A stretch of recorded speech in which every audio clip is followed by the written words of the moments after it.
हम भी आजकल उनके घर में नजर रखे हुए हैं।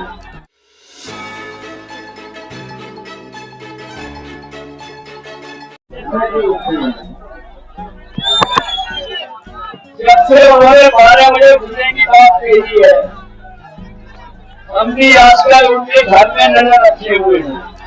और हमारे प्रत्याशी जानते होंगे विजय तिवारी जी, उनका घर हमारा घर एक ही दीवार है। और आजकल में जब शाम को मैं देखता हूँ तो धुआं उठता हुआ नजर आता है। और कुछ दिन पहले बुराई वालों को मैंने काफी देखा, बुराई करने वाले। मैंने पूछा कहाँ जा रहे हो बुराई वालों? बोले की आवाज से धुएं के कारण धब्बे लग गए हैं, उनको मिटाने जा रहे हैं। लेकिन हमारे अगर किसी को रोजगार देना हो तो बता दो। न केवल कहा कि 5 लाख करोड़ रुपए आएंगे, बल्कि ये भी कहा डिफेंस एक्सपो लगने के बाद उत्तर प्रदेश में मिसाइल बनेंगी, बम करेंगे, मिलाने का क्या बनेगा। लेकिन इधर 5 साल में देख रहे हैं, इन्होंने वादा किया था मिसाइल बनाने का, वो आज तक माचिस की तिल्ली नहीं बना पाए। अगर माचिस की तिल्ली बनाई हो तो बता दें हमें। इसलिए इस चुनाव में मैं आपसे निवेदन करने आया हूँ, अपील करने आया हूँ। ये चुनाव देश का सबसे बड़ा चुनाव होने जा रहा है। ये बात आप मानते हो नहीं मानते हो? ये देश का सबसे बड़ा चुनाव है और न केवल खुशहाली के लिए चुनाव है, बल्कि ये चुनाव ऐसा भी है कि हमें और आपको मिलकर के अपना लोकतंत्र में रहना है। लोकतंत्र के साथ साथ बाबा साहब भीमराव अम्बेडकर जी ने जो संविधान दिया है, उस संविधान को बचाने का भी चुनाव है। बताओ लोकतंत्र संविधान बचाओगे कि नहीं बचाओगे? और ये लोग कभी कभी हमारे रात के किसने करते हैं, दुनिया पैदा कर देते हैं। कभी कहते हैं कि एक ही लोग में लड़ाई खिलाने जा रहे हैं, कभी आरोप लगाते हैं, खबरें बनाते हैं, इसकी समाजवादी सरकार बनेगी और सरकार का सबसे बड़ा पहला फैसला होगा कि उत्तर प्रदेश में हमारे पिछड़े और कितने लोग हैं उनकी जाति जनगणना हो जाए। जाति जनगणना होने का आबादी के हिसाब से ये सबसे बड़ा फैसला लेने का काम समाजवादी लोग करें। इधर बाबा जी ने कहा कि हम जिला में कौन कौन सा विकास करने जा रहे हैं। बताओ, हमारे मजदूरों को पैदल आना पड़ा, घर से नहीं आना पड़ा। कोरोना में दवाई और बिस्तर और ये सरकार ऑक्सीजन भी नहीं दे पाई। तो अगर ऑक्सीजन दे देती सरकार तो हमारे बहुत सारे गरीबों की जान बच जाती। आज जो गोरखपुर में एम्स बन भी रहा है, उसको बनाने के लिए अगर किसी ने जमीन दी थी तो पहला ये समाजवादी लोग काम करें। ये भरोसा है कि नहीं? और एम्बुलेंस बर्बाद करनी कि नहीं करनी? पहला 100 नंबर थी तो गाड़ी अच्छी चल रही थी, लेकिन जैसे 112 पुलिस की कमाल हो गई।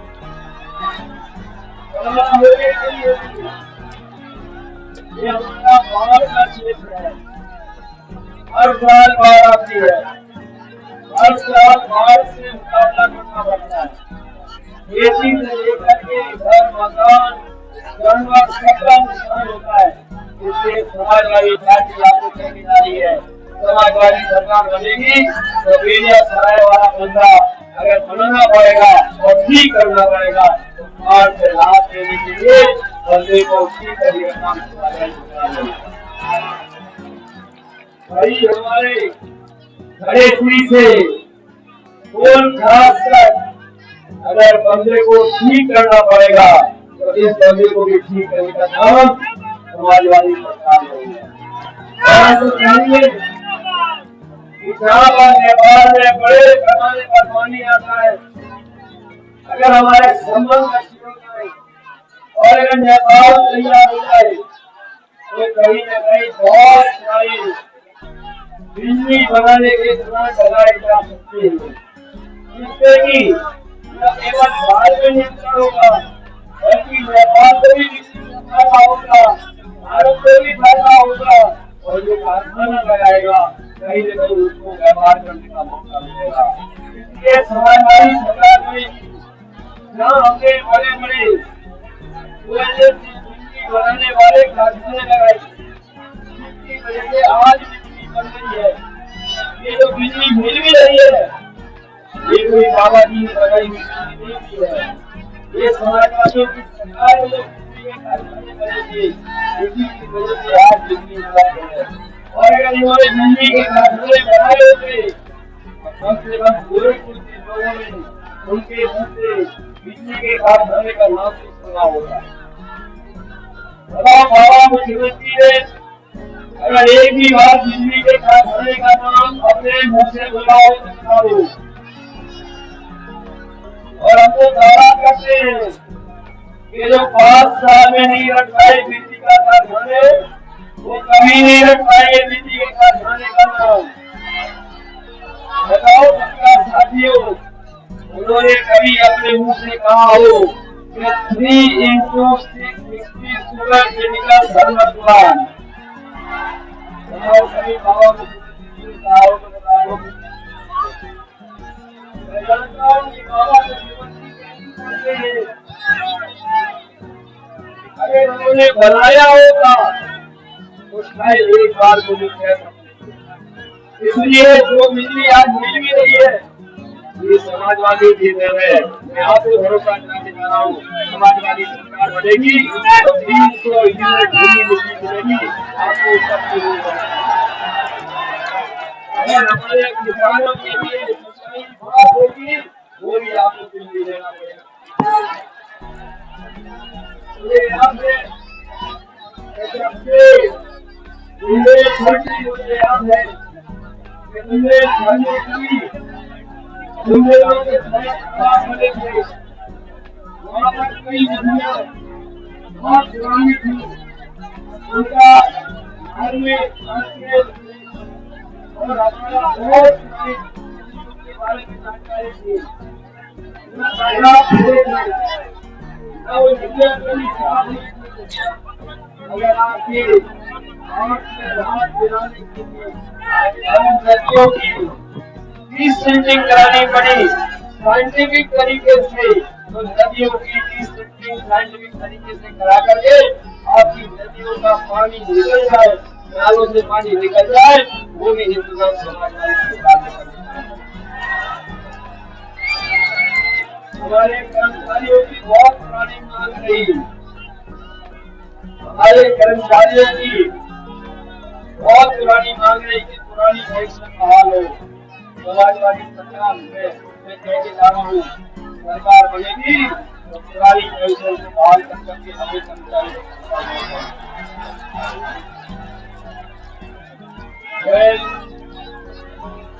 इस मौके पर आज सबका धन्यवाद देना चाहता हूँ।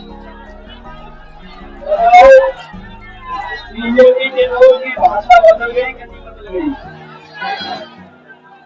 इनके भाषा सुने कि नहीं सुने? और इनकी भाषा इसलिए बदल गई क्योंकि जनता ने इनकी घटिया खड़ी कर दी। इनकी घटिया हो गई खड़ी, उन्हीं के बयान आ रहे अब घटिया।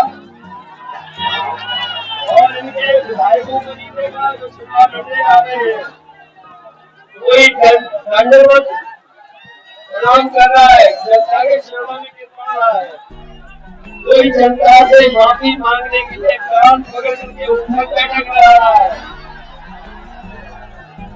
और अभी सुनने में आया है एक बीजेपी का विधायक जनता की तेल मालिश कर रहा है कि वोट मिल जाए उसको। मैं आपसे कहने जा रहा हूँ, मैंने पहले चरण में भी कहा और आज सभी चरण के हम अपने किसान बंधुओं से कहना चाहता हूँ, बीजेपी ने जिस तरीके से काले कानून लागू किए थे और काले कानूनों की वजह से हमारे 700 किसान शहीद हो गए, मैं ये कहना चाहता हूँ और जो किसानों ने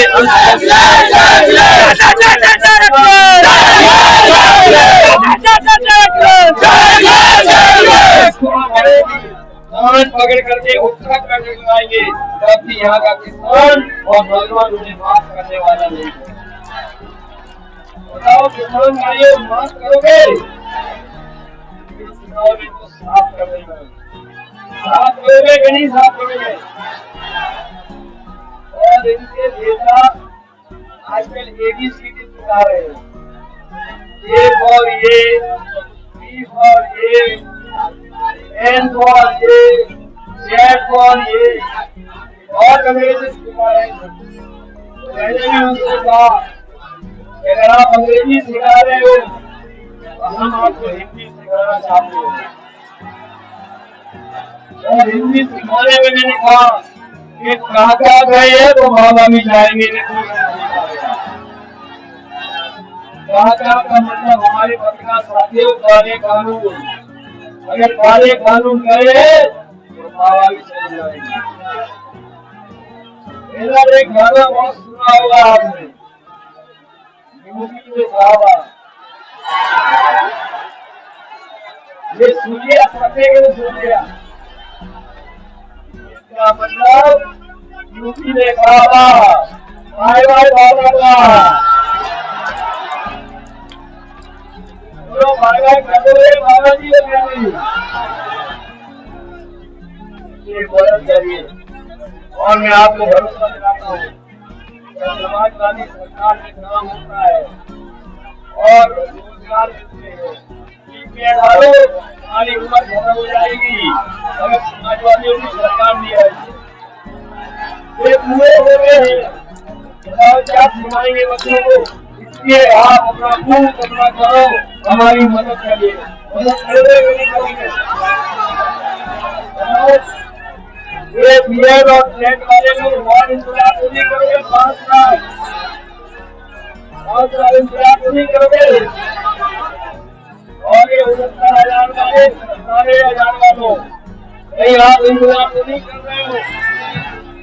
ये नौकरी खड़ा हुआ ये चीजें हमें दिखाई देते हैं, ये सब निजी चीज पहले थे। ये देख लो जितने पहले निजी चीज पहने वाले लोग हैं, इतने सपने दूसरे हैं, इनके सपने बड़े हैं, ये बदलते हुए समय में रोजगार और नौकरी चाहते हैं। समाजवादियों ने कहा है कि पढ़ाई के में अगर हमें नए कोर्स भी लागू करने पड़ेंगे जिसमें IT के क्षेत्र में इन नौजवानों को नौकरी रोजगार मिल जाए तो समाजवादी सरकार देगी 22 लाख नौजवानों को IT के क्षेत्र में रोजगार देने का नाम दिया जाएगा। हमारी माताएं बहनें गरीब है, पेंशन मिलती है, कईयों को नहीं मिलती है, इसलिए मैं कह के जा रहा हूँ हमारी गरीब माताएं बहनें उनको 1,500 रुपया महीना और साल का 18,000 रुपया पेंशन का काम करेंगे। ये लोग जो बीजेपी वाले राशन दे रहे हैं, ये राशन पहले नवंबर तक दे रहे थे, याद है कि नहीं याद है, और अब मार्च तक दे रहे हैं। हम जानना चाहते हैं पहले नवंबर तक दे रहे थे, अब मार्च तक दे रहे हो, आज के बाद कौन देगा? इसलिए मैं गरीबों से कहके जा रहा हूँ आप समाजवादी पार्टी की साइकिल बटन दबाइए और 5 साल राशन पाइए। 5 साल केवल राशन नहीं, अगर हमें दूध लेना पड़ेगा, दूध का पाउडर, सरसों का तेल 1 किलो और घी भी 1 किलो देने का काम। इसलिए जो लोग मार्च तक राशन दे समाजवादी लोग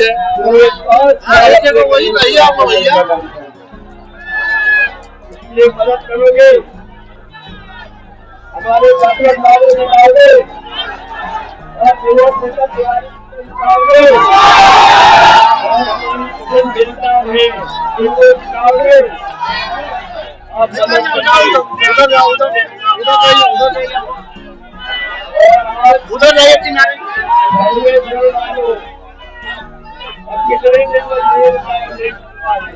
कौन आगे निकल रहा है नहीं मुझे आपको वोट डालना है, उसके बाद अगर उसमें वोट डालेगा और 10 तारीख को नई सरकार होगी और जो अन्याय हो रहा है इसकी सरकार में जो अन्याय हो रहा है मुझे याद है